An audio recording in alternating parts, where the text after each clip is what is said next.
હવે અમે western India institute of aeronautics Indus યુનિવર્સિટીમાંથી આવ્યા છે, અમદાવાદથી. બરાબર.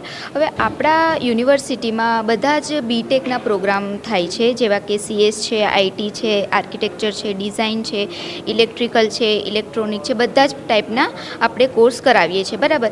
હવે અમારી ત્યાં જે સ્પેશિયલાઇઝેશનમાં છે કે એવિએશનના પ્રોગ્રામ આપણે કરાવીએ છીએ. હવે એવિએશનની અંદર જે એન્જિનિયરિંગના કોર્સ થાય છે, જેવા કે એરક્રાફ્ટ મેન્ટેનન્સ એન્જિનિયરિંગ કોર્સ છે, એરોનોટિકલ એન્જિનિયરિંગ કોર્સ છે, સ્પેસ એન્જિનિયરિંગ કોર્સ છે અને ડિફેન્સ એરોસ્પેસ છે. આ બધા આપણે એન્જિનિયરિંગના કોર્સ થાય છે. હવે જે છોકરાઓ છે, આ ઘણા વર્ષોથી આ જે ઇન્ડસ્ટ્રી છે બહુ જ આગળ ચાલી રહી છે. હવે મેઇનલી જે સ્ટુડન્ટ છે, જે પેરેન્ટ્સ છે, વધારે આ ઇન્ડસ્ટ્રીમાં જવાનું વધારે પસંદ કરતા હોય છે. હવે પ્રોબ્લેમ ત્યાં આવે છે કે જે આપણે ગુજરાતમાં જે મેઇનલી પેરેન્ટ્સને અને સ્ટુડન્ટને આ ઇન્ડસ્ટ્રી વિશે એટલું બધું આઈડિયા નથી હોતો.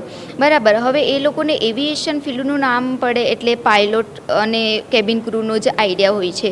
અને મેઇનલી આ ફિલ્ડ હોય છે એવી કે જે મેઇન જે રોલ હોય છે આ એન્જિનિયરિંગનો હોય છે. બરાબર.